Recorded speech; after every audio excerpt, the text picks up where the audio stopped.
Yeah, we got these federal tax brackets, but how do I calculate my exact tax that I owe? In yesterday's video, I went through getting from gross income to taxable income, and when I showed you the tax due, I kind of just put the number out there. Today, I want to show you how exactly to get that number line by line so you can do it on your own and become knowledgeable. Let's do a case study on it. From yesterday's video, we had gross income of $75,000 and we got to taxable income of $56,250. If you don't know how I got there, go watch that video.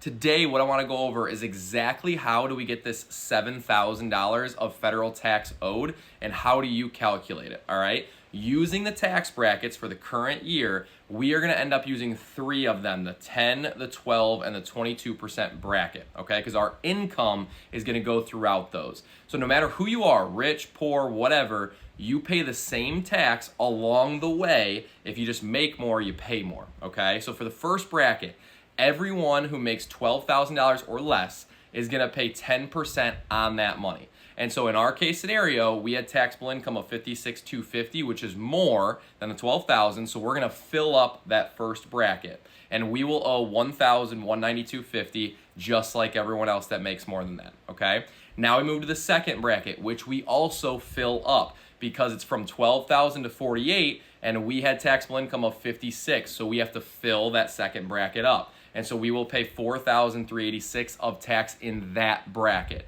We end in the third bracket, and so we will pay 22% tax on the amount from $48,000 to $56,000. And so that is our highest tax percentage, but it's $1,700, so not the highest dollar amount because we kind of only had a little bit of income in that bracket.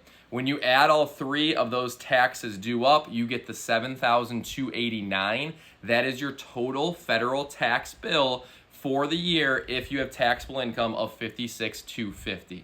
Now I did this blended tax rate so that you could see that even though you make whatever amount of money, your tax rate's going to be a little bit different because it's a blended system. And so we made 75 grand, but when you take the 7,000 tax owed and divide it by the 75 grand, you only ended up paying about 10% in taxes, even though your tax brackets were in different ranges there. Now you're a tax expert, baby. You can do my taxes. No, I'm doing them. Okay.